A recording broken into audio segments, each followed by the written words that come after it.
Hi, I'm Wendy Wax. I'm here at the Children's All-Day School in Manhattan reading some of my books. Right now I'm going to read City Witch, Country Switch, which was illustrated by the talented Scott Jabrella Broxham.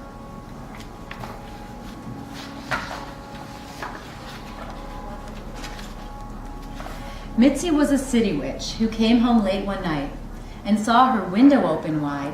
Had she left on the light? She soon found that another witch had landed in her room.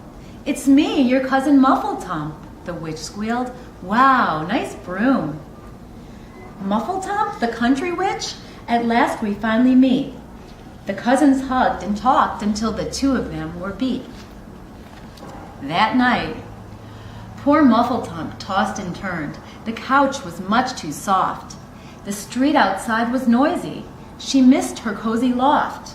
Remembering a magic spell to help her fall asleep, she chanted, "Twinkly winkly," and the room filled up with sheep.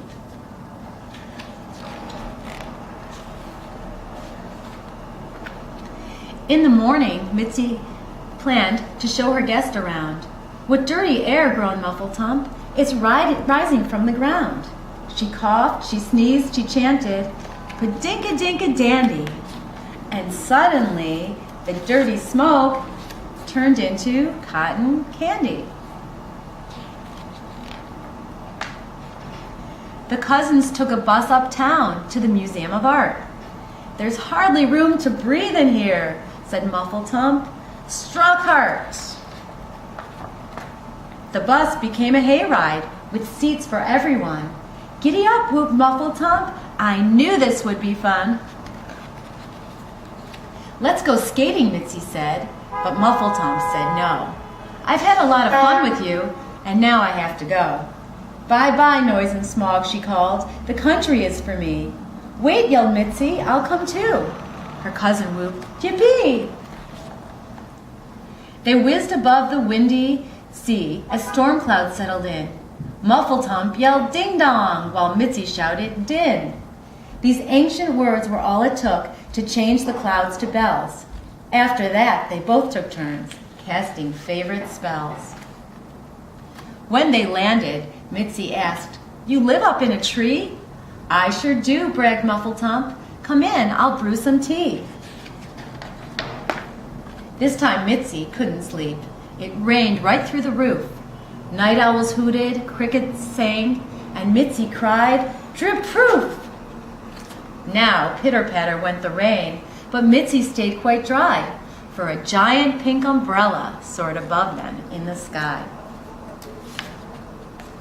The next day, "Let's catch some fish," said Muffletump, "and then we'll take a swim."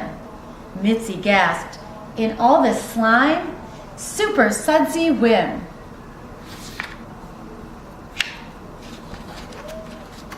Mitzi stripped down to her suit and jumped in from the path, for now the pond was bubbly and perfect for a bath.